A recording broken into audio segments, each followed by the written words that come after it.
But welcome everybody. Happy Thursday, and happy October. I cannot believe we're partway through the month already, and it feels like we just began fall. But today is about Halloween, and we decided to add in fall festivities too because they kind of lump together, and there's a lot that can be done during the fall season besides Halloween, and we wanted to talk a little bit about that. Adriana is back, so I'm going to pass the moderating role back over to her, but she was having some tech issues, so I wanted to get us started in the meantime. Awesome. Hello, hello. I am just on my phone, so we're just gonna rock it out from here. I'm happy to see everyone and happy to see Trish. What a surprise. Hey girl. Hey. I'm Oh, nice so to see you. nice to see you too. So happy to that you have started us off, Marissa. And we're, like she said, talking about Halloween and fall and harvest festivals. And this is my favorite time of the year, just personally. So I am happy to have anyone's input. I feel like this is definitely going to be like a group conversation. So feel free to chime in, whether you want to come off mute or come in, go or comment in the chat if you have any questions or anything like that. Um, yeah, so as long as that's squared away, we'll get started. Are we recording? Yes, Oh, I yes, got we you. are. Perfect. Perfect. Awesome. So, let's hear it from our farms that are on today. This is the busiest season for many of you. What are some of the things that you have had to gear up for this season? Whether you are, going down the spooky route or just simply harvest and fall festivals. I feel like a lot of time or leading up to this, there was a lot of bated breath. Like it was before you take off running. So what are some of the things that y'all had to gear up for this fall season? I say, Wendy, why don't you go first? Okay. So we are not, we don't normally do any fall events because we have been doing weddings. But we have started to transition out of weddings. And so we didn't book any the last, purposely didn't book any the last couple weeks of October so we could try a small fall festival. Now we don't do anything Halloween, but we replanted sunflowers. We are a flower farm, so we replanted sunflowers, replanted zinnias, and then our dahlias last through until you get a hard frost on them. So we have other cut flowers as well. And then when we were traveling, we saw a scarecrow festival up north, like in Wisconsin, and we're like, oh my goodness, nobody does that. So, I mean, I don't know how well it's going to go because I'm in a weird transition because of being in wedding mode and then trying to throw this in kind of at the end. So who knows? I don't know, but we're asking people to make a scarecrow and bring it. And we're going to have a contest, and we kind of did a video of us making ours with our grandkids. So hopefully that will kind of go well with our fall festival, and then we're going to do a scavenger hunt.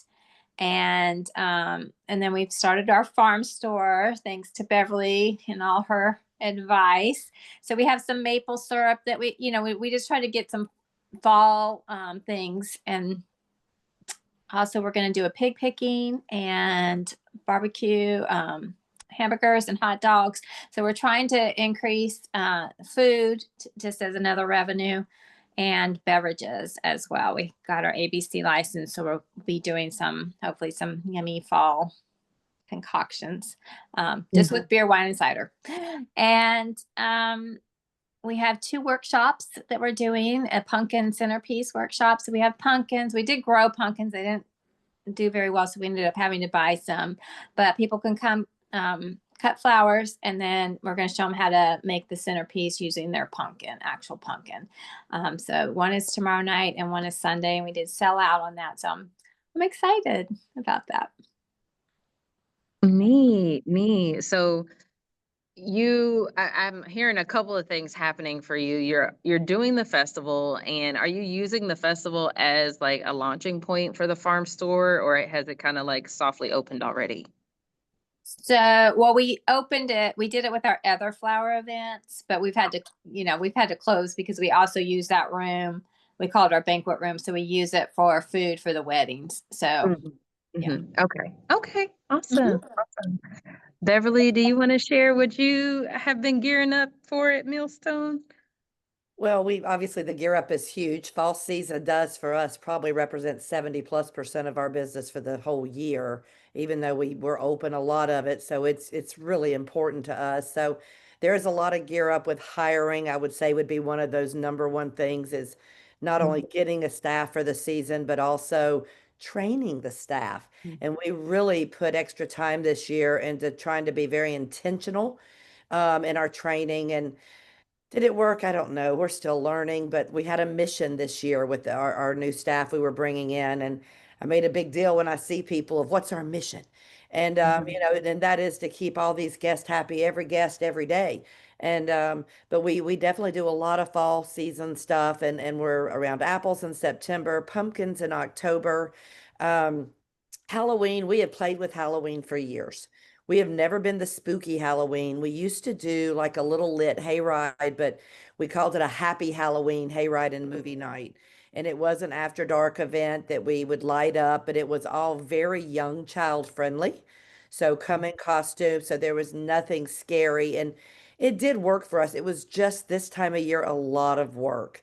So probably Marissa could say better than me. Several years ago, we transitioned from an evening event and we transitioned to a Halloween party and made it a community event. So we run it the last Saturday and Sunday of October. We bring in a DJ that plays all the really cool old Halloween songs. So they have a dance party, pinata, donut eating contest. Every kid in costume gets goodie bags. Oh, we have costume contests, and believe me, the adults dress up more than the kids. Mhm. And so we turned it into that kind of community event, and that has worked extremely well for us because it works within our existing grid, and we didn't Mhm. have to do something else, and that was really important.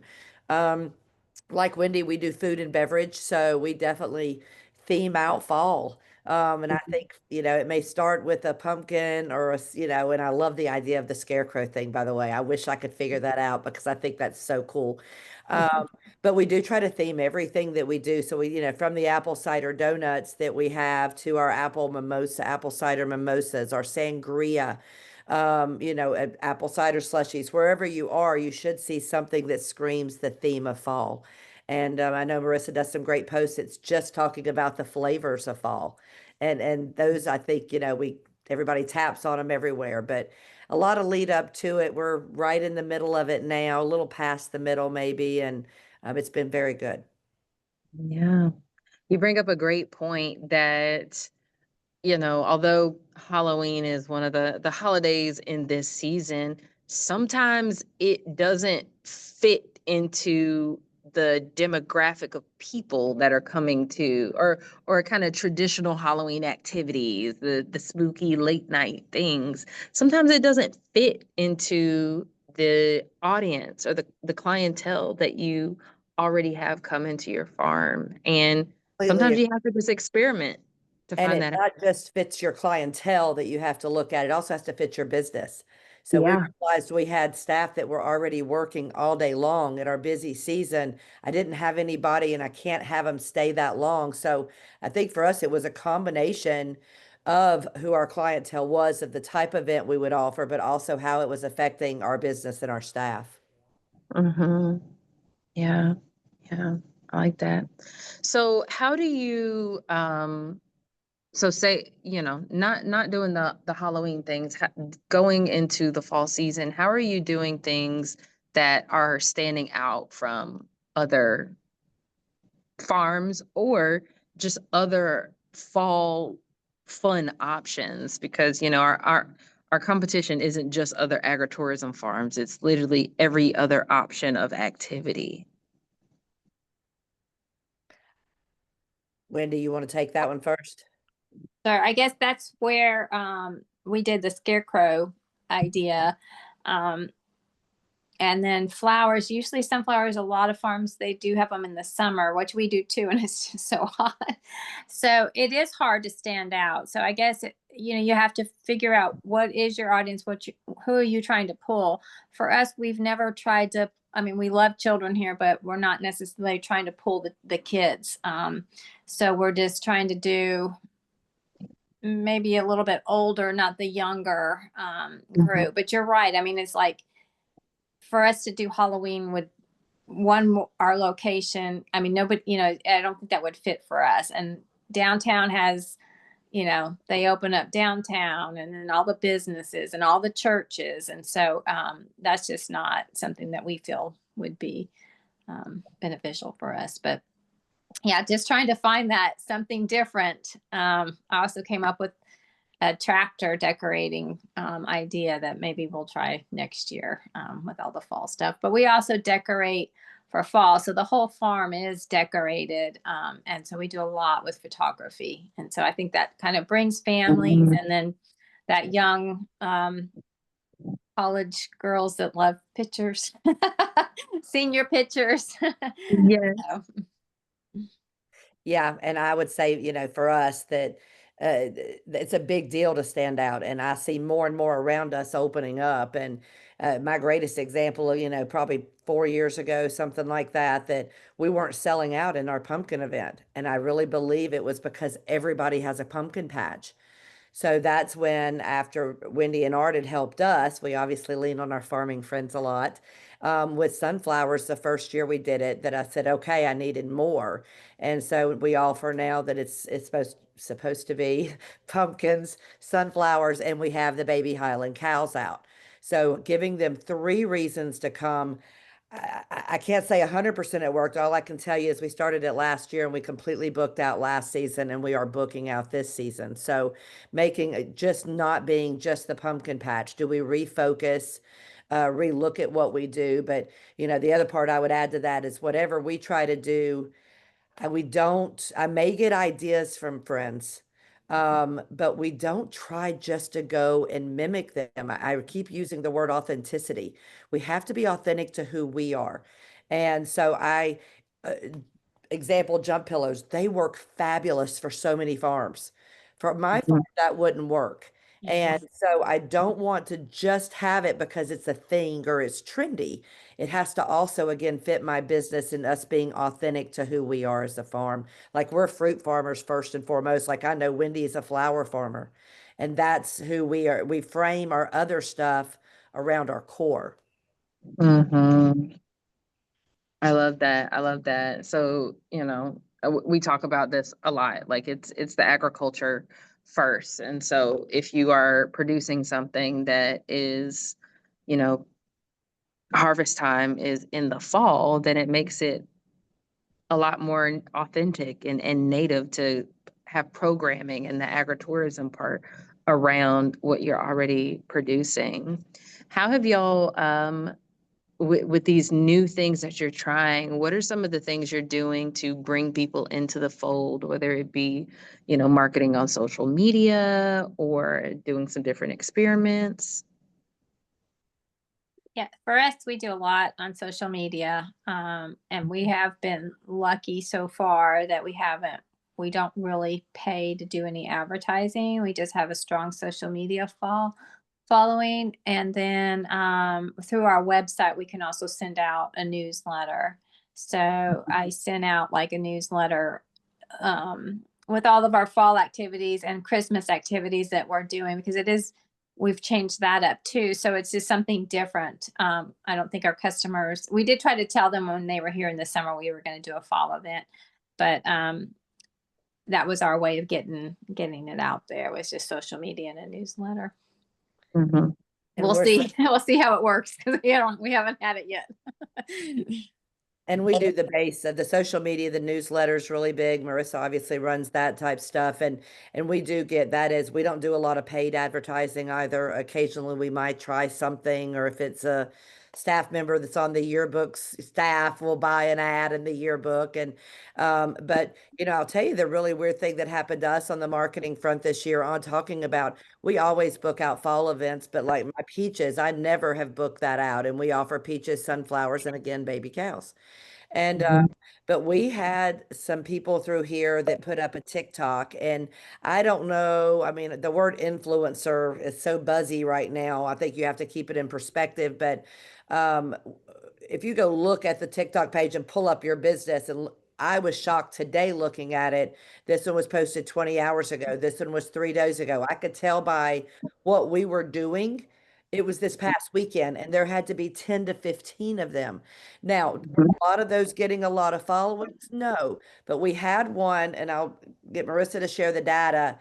But what I will tell you before she shares that is what it equated to us was we booked out. We booked out the last 2 weekends in August, and maybe more than that, but I know the last 2 weekends, and that's not something we've ever done. And we tried to go back and go, why?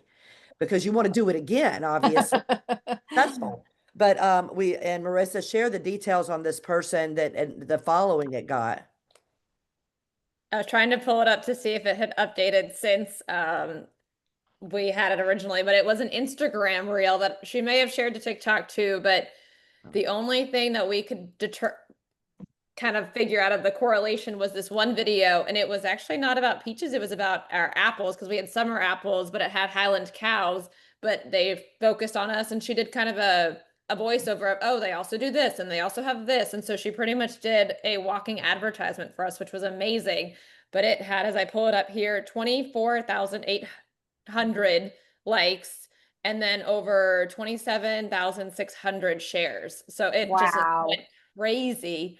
And it was amazing. And I actually reached out to her and I shared, I said, we think you completely changed the name of our summer season with our peaches, and we just wanted to say thank you. And we would love to welcome you back for another event later this season. And she came back and was like, oh my goodness, I love to hear that. Thank you so much for sharing. So it was just wonderful on all fronts. So she truly made a big difference. If you want to see it, her name is, or if you want to reach out to her too, her name is Well Traveled Child on Instagram. That's awesome. It was a surprise. Again, Mhm. us trying to research where it came from, so we just know who we're marketing to, but it's people that are visiting. They're paying attention, and they're doing videos, and it's crazy. And I think it's the best form of advertisement because it's not us sharing what we're doing. It's somebody else saying, oh, they're doing a great job at this, or we had so much fun. So it truly shares from the guest perspective, which I think is more meaningful sometimes than us promoting ourselves. Yeah, yeah, that is what we in the marketing world call user-generated content. And Especially if they don't live in this area. I know we've had like Raleigh, some influencers come from Raleigh and Charlotte, and so it's that really helps us pull from those markets too. So it is always nice. yeah, yeah, that's awesome. That's awesome. I've had a post of mine go viral about a campground in Henderson, and let me tell you, it is overwhelming. So I am not an influencer, so it was overwhelming for me. But it is so valuable Yeah. to the businesses that you're highlighting through the storytelling and talking about your experience. So, what are some of the things that you all are doing now to kind of ensure that really special guest experience? Or is there anything that you're doing this year that you didn't do last year? Wendy, you want to take it first? You want me to go? Go ahead, because this was my first year doing a fall Yeah, thing. oh, that's true. And us, we really try hard, and that's part of that training we talked about with our staff is we tried to work harder on training this year, Mhm. implemented a bonus structure, but that the guest is getting a great experience. And then we always look for ways to provide value within, we do a ticket price for an event, but we try to put value inside of the ticket price. And so for us, one that's always in there is going to be a hayride, and it's going to be our little slushy at the end. And so, but for our pumpkin event, we decided, several years ago, let them taste all the different pumpkin seeds. Well, we found they Mm. love that. And then the crazy part, we found they want to go in the store and buy a certain kind when they found the one that they liked with the different samples in the cup. But those, and for our apple event, we sample the apples they're picking before they go to the field.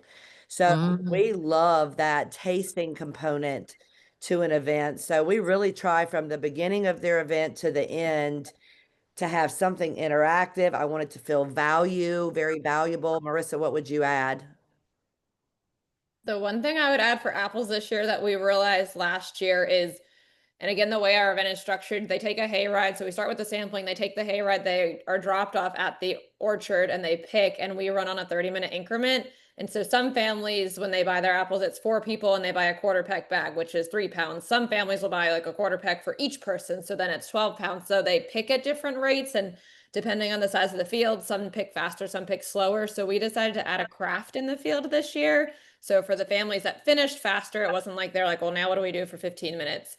And I had a lot of families that came and were like, oh, we loved this. It kept the kids entertained. And it was something the first reason it started is because we had all these little cards left over from a past year. And I was like, well, we might as well use them. And we saw that people loved it so much. So we continued and did some different little crafts. But that was the one thing that was didn't cost us a lot, but it added a little bit of extra value and it kept, especially the kids entertained while they waited for the hayride to come back. That's neat. That's neat. Um, have you all found that you are partnering with any other local businesses to enhance what you're offering for the fall? Well, I do. I mean, the first one that comes to my mind we have a local alpaca farm. And they're just a really small farm. And in fact, the only things they do is come to us several times a year. They don't charge us to come out and bring their alpacas where our guests can visit them. So that's obviously a great value for us and our guests. And then we Mhm. don't charge them to come, and they set up and they sell their socks and all of the things that they do. And they always say it's an amazing day. And they also have a craft for the kids that they do at no charge. And so that's been a great partnership that we've done. Marissa, do we have what other partners? The one that came to my head, it's one of our more unique ones. It came via Facebook a while back, and I think they came to maybe one of our events last year or earlier this year, but it's a person that does balloon animals. And so I think they're coming back for our Halloween this year, but I think they don't charge us, we don't charge them. They I think kind of it's do a it. karate studio. It is. It's like a way that they're promoting. It's an interesting combo because karate and balloon animals, I don't really know how they go together, but the kids love Okay. it and they have a great time. And it's another value thing that doesn't cost us anything, but the families love it and it shows more value. Yeah, yeah, that's really neat. I mean, that's a very unique way to do marketing for them.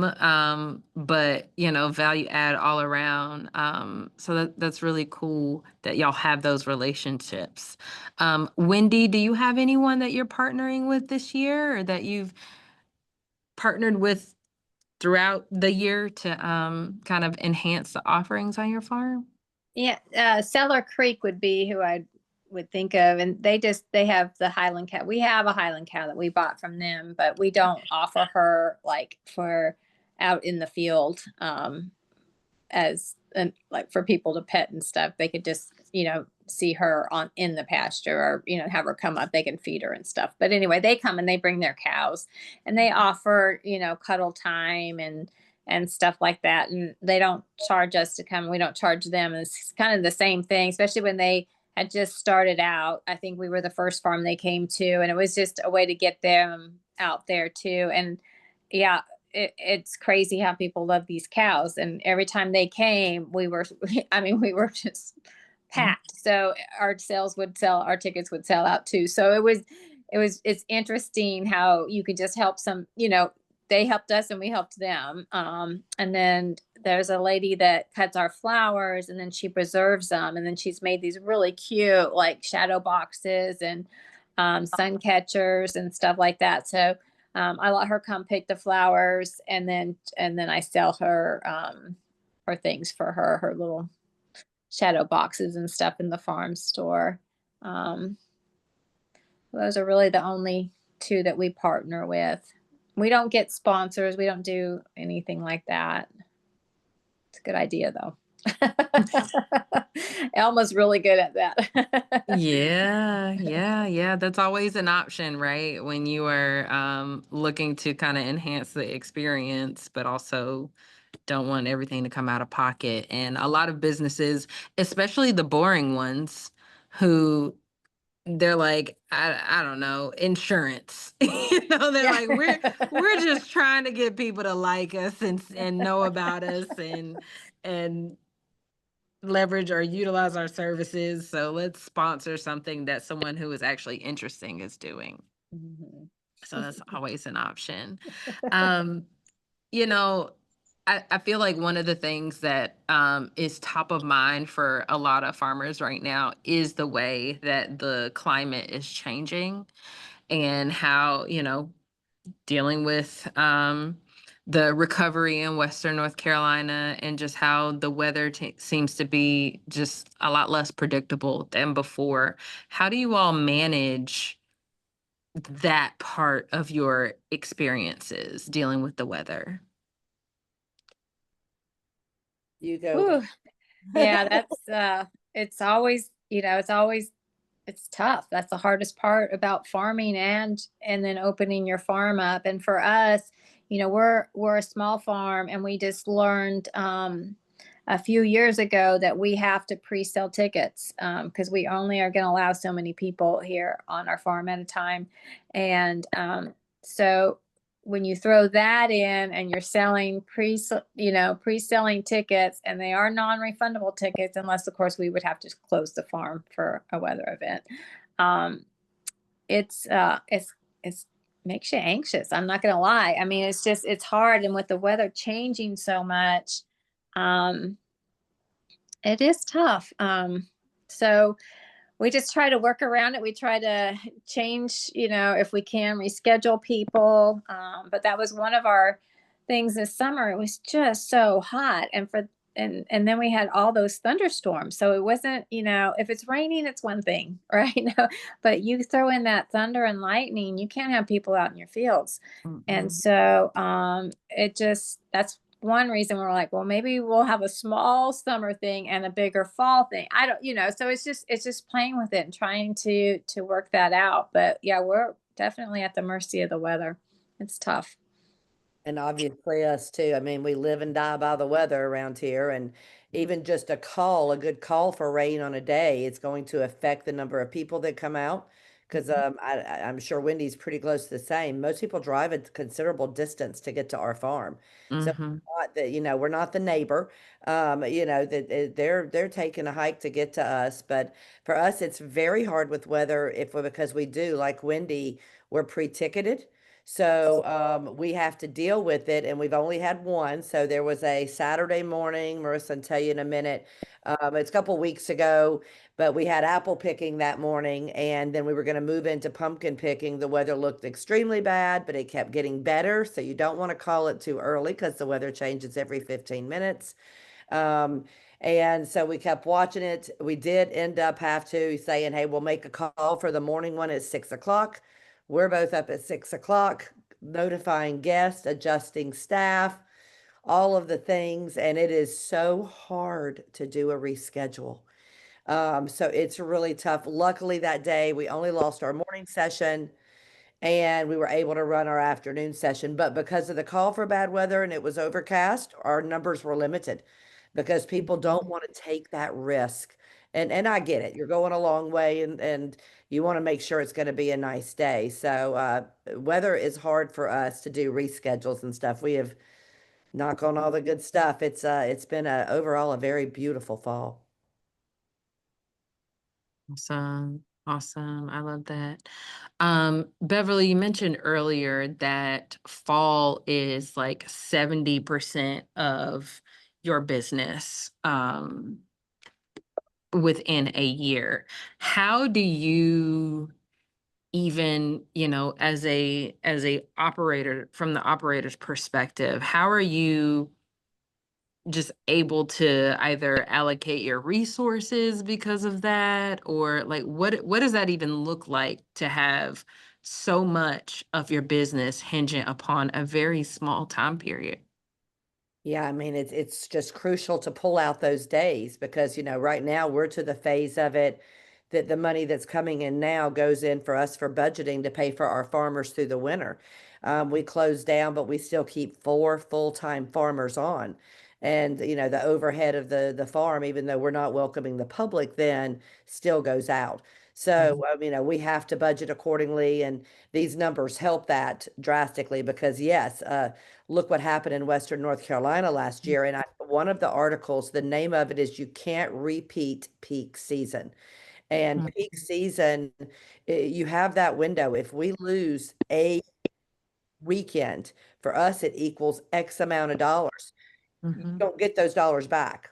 So they're gone. If I reschedule a field trip with weather, because our grid is so booked, chances are I won't be able to get them in again. That one's just gone. So it is you just hope and pray. And a good part for us is we are trying to level it out other times of year to get some flow. But I mean, for us truly to be successful long term is we must do better in the spring. So we're working on spring tours. We really have all we can handle in the fall because for Yeah. us, just the staff that's required, we go from, a 20 some people on staff in early season. We have 70 some people on staff now. 35 were new. So the training with that, the onboarding that's going on, everything increases. And then, that old saying, the more you got, the more people you got, the more problems you got. It is very true. And Marissa has gotten it firsthand this year. She's gotten it many years, but we are dealing with our largest staff, which means our largest set. And a lot of ours understand, especially our new seasonal staff, first time jobbers. So this is Mhm. the first time job they've ever had. So that presents its own new set of things. So it's really hard, but you have to. And for us, procurement, getting in the supplies we need to sustain the numbers that we can sell is huge.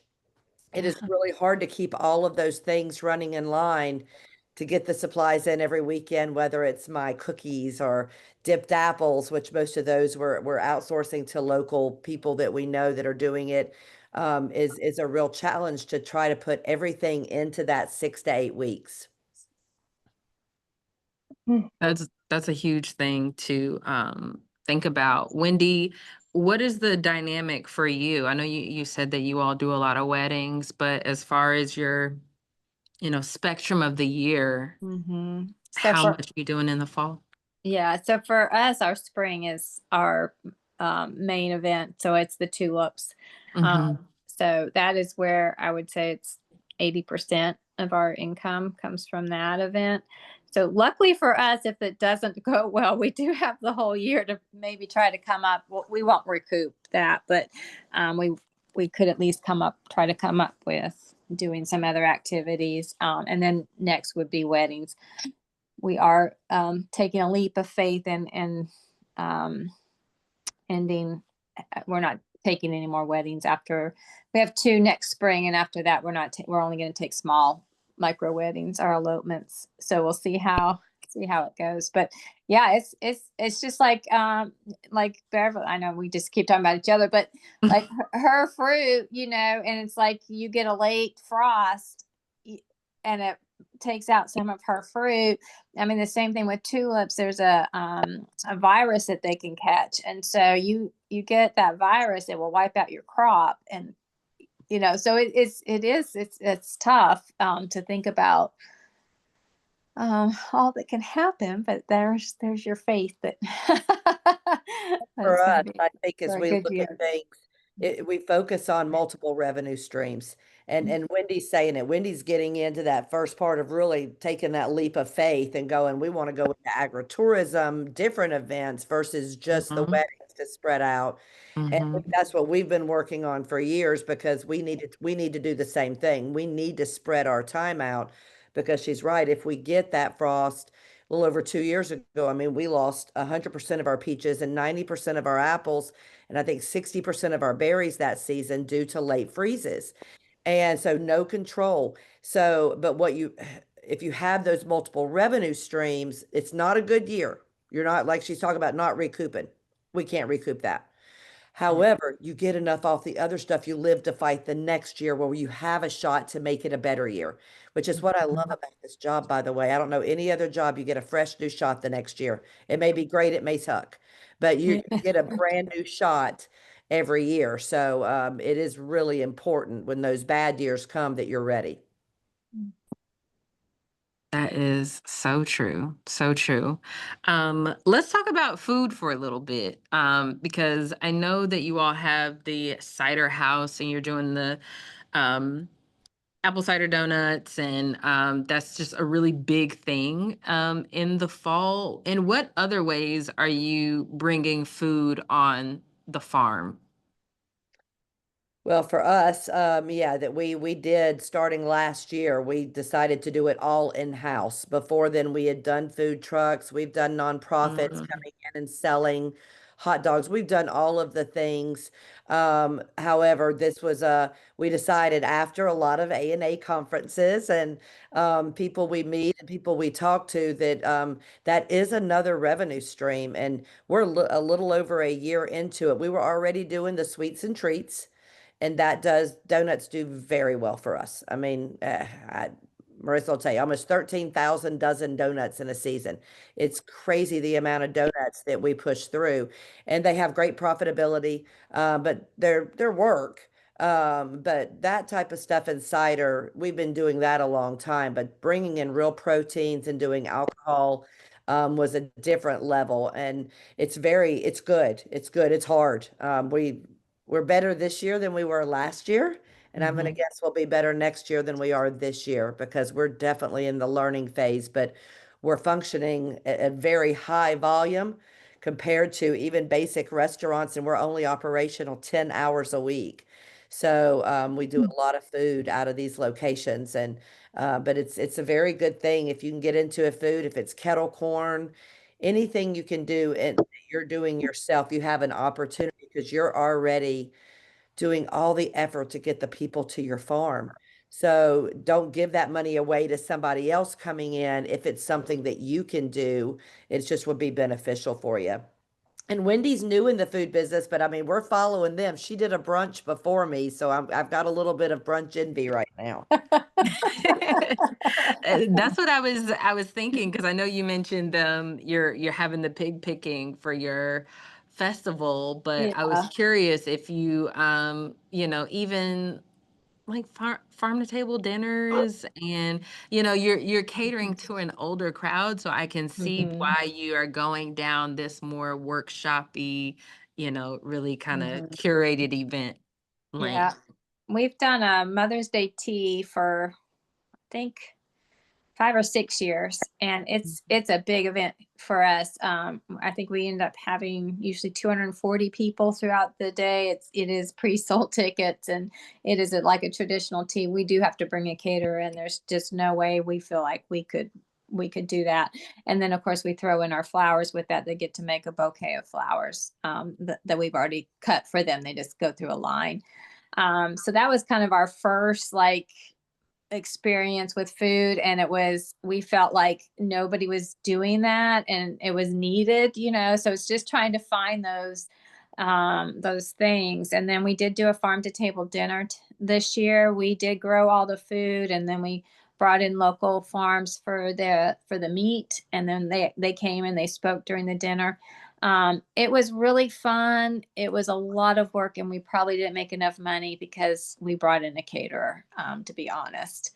And Hmm. so you have to find that balance. And then we did do the brunch, which we did ourselves, and then they got to go pick some flowers and take it home, and they just got to walk the farm, and it was a lot of fun. It was a lot of work, but it was a lot of fun. And we felt like we made enough money to do it again, because we did it ourselves. We did the cooking ourselves. We brought in, our staff, not a caterer.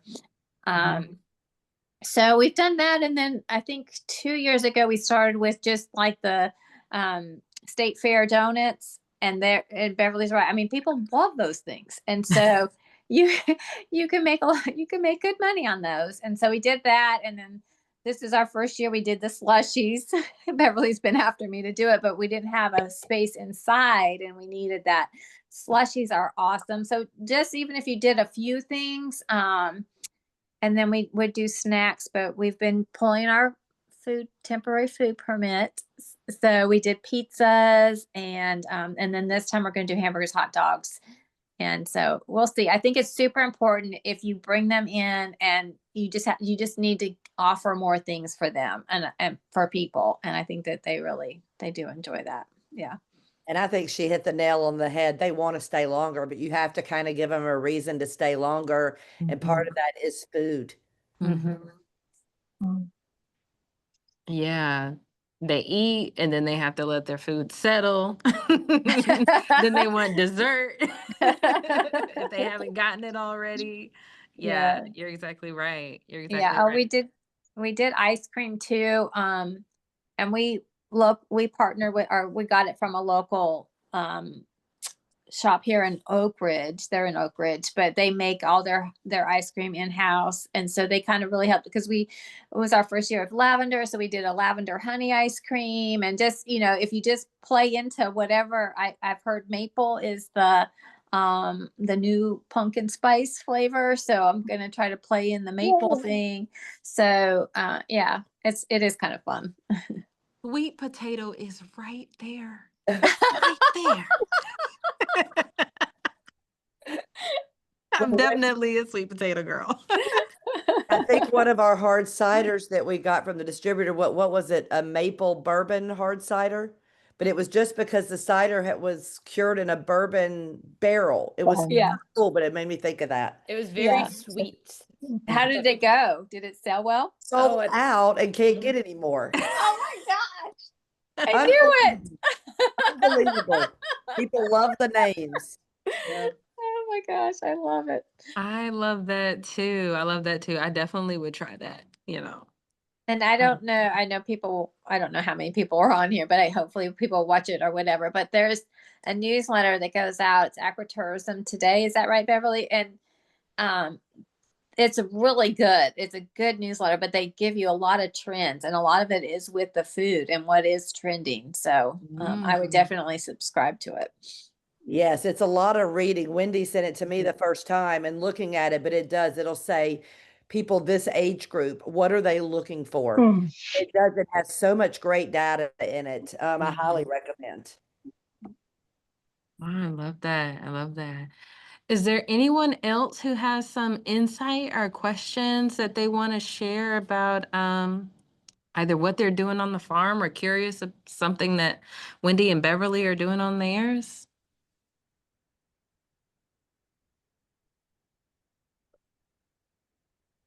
I would just say, I want to come and see their farms and just pick their brains for like hours. They probably don't have enough time for all the questions that I would have for them. I do enjoy these conversations, just starting out in our area of business, some of the ups and downs that we have faced, and just to get that expertise from those who are experiencing the same situations. You mentioned the weather. So I'm Gail Burgess with Tempest Cellar Winery here in Franklin County. We just opened up in January of this year. And you mentioned the weather. This hot summer really impacted us when we're at the farmer's market, and all the different changes we had to make so that the wine wouldn't get too hot. So just going through some of those learning curves and knowing who to ask. The other thing I did want to mention is I'm listening to the events, and I don't know if it was Wendi or Beverly. Beverly mentioned, I'm like, Beverly, we sell wine. We'll be happy to partner with you. Anyway, local wine here in Franklin County. We've been crushing grapes all week. But here again, when you mentioned this, part of our frustration is crushing the grapes. So we wanted to bring the public in so they could see that experience and be a part of it. Well, the farmer we're getting the grapes from got delayed. The rain came, another delay. Well, by the time we ended up getting the grapes, now it's Sunday evening, And we miss that whole opportunity to give that exposure to the community and the public about the process before it goes into the tank. So those are some of the challenges we're facing. The other major challenges, as I listen to your events that are taking place on your farms, and we use Eventany and Maker Society, just trying to be able to go and promote Franklin County, promote the wine and agritourism. And we find that as soon as we say we're alcohol, it's like the door slams shut. So really trying to work around that has been a challenge. So I'm listening to all the conversations. I usually don't comment, but I'm listening to hear, what are you doing? How are you doing it? And then when, well, how do you make some of those inroads around some of those perceptions that exist? And I'm curious, how is that door being shut? At what area is that door being shut, you feel like? All locally, Okay. between Chapel Hill, Durham, Raleigh. Those were Wake Forest, Okay. those particular areas. We've gone back and forth. Seaboard Station in Raleigh, we've been back and forth. And looking for And places to sell your wine? right, and Right. do it as a local producer. The grapes are grown here. The process, we do everything here. We're a family veteran-owned business. It's just three of us, my husband, my son, who's the winemaker, and me. So everything is done here. And to try and have them come out to the farm, go through the production area. We'll explain this. But I hear you saying about the cider, and I thought about doing like mulled wine or something to try and now bring in this fall season. And that's why I was really interested in this tonight. How can we bring in the fall? Because we're not going to have a pumpkin patch, we're not going to have a maze, we don't have the apple orchard. It's grapes, and that season is now ending for production. Absolutely. I think you have to be authentic to the season. So my example of that is we grow Honeycrisp apples, which is like this ridiculously popular apple that everybody loves. Yes. However, for us, they come in August. So it's a very early apple for us just because of what our climate is. Nobody wants to pick apples in August. The light bulb doesn't go off till Labor Day. So that's Right. when everything magically starts. So we struggle getting guests out to pick the most popular apple we grow, but it's because of timing. So that would be for me, it's truly, we know September that light bulb goes off. So, and then planning ahead if it's not fall this year, but finding when that season of yours is, and I could see the frustration. I wouldn't blame you in having the grapes and wanting to show that, because I would come to that in a second. I am a wine lover, my friend. So, that would be such a neat thing to offer, but getting the timing of all the components together is always a challenge for sure. And I don't know if you have social media following yet, but one thing to, just be real out there, like, hey, I wanted to do this. I wanted to bring this to you. The weather didn't cooperate with us. So we're going to video it. And we're going to show you how we crush the grapes, just try to be really real for them. And I think that, you might not have got them on the farm, but maybe you can get some videos or something to, spread or go viral. And then they can, that might help you get people to the farm. Thank you. That's a good idea, because we do video the whole process, because sometimes it's entertaining and we enjoy looking at the videos ourselves. You gotta Right? share those. You gotta share them with the people on social media, because I think that like Beverly said, like I can also sense the frustration, but the getting ahead of it until you get there, right? You have to take these baby steps. If you are, telling people about it, they're getting so much more familiar with who you are as a business owner and what you have to offer and what your intention is and what kind of experience you want to create.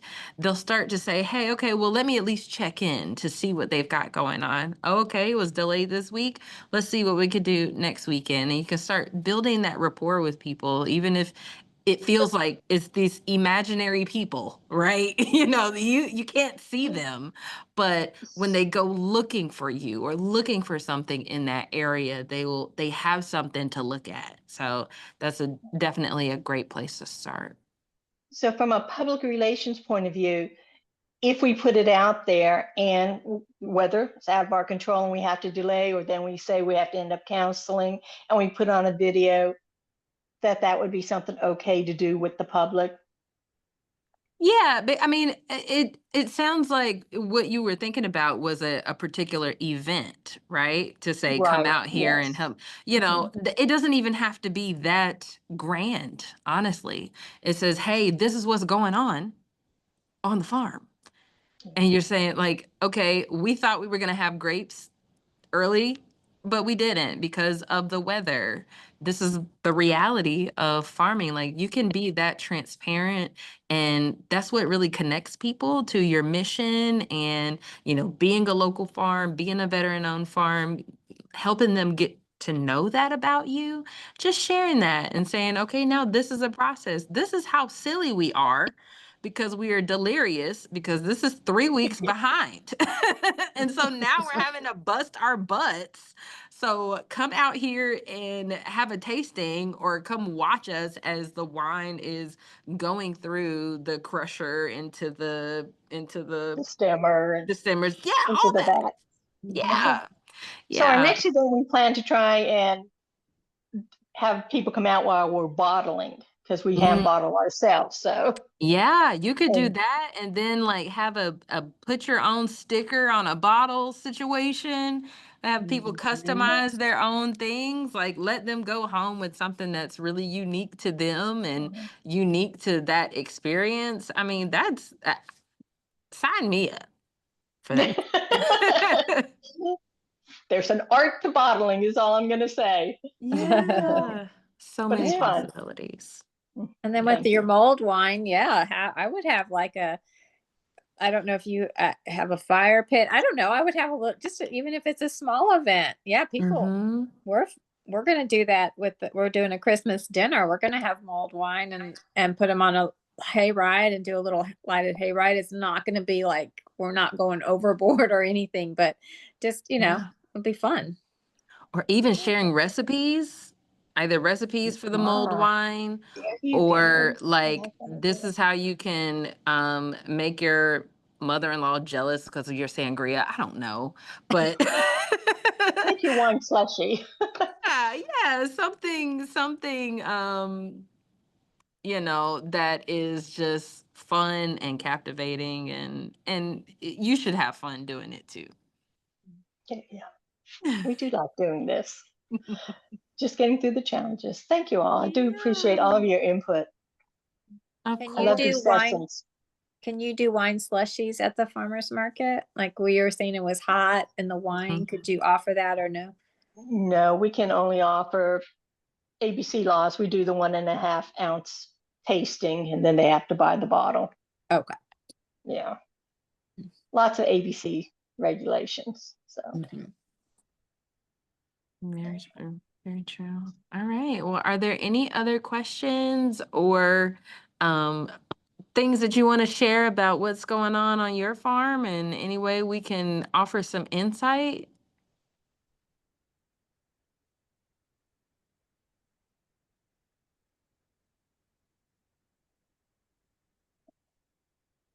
All right. Well, I don't see anything in the chat.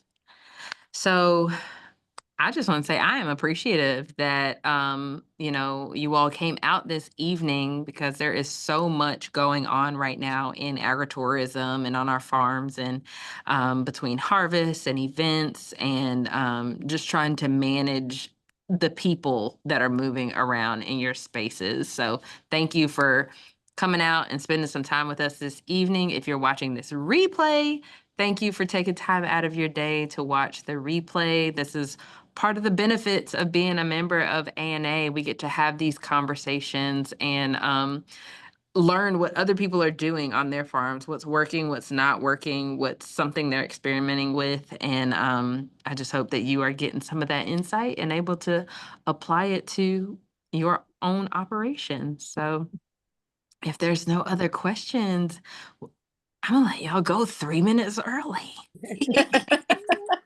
It's great. Thank you so much. Thank Of you all. course. Thank Thank you. you. Good luck, Bye. everybody.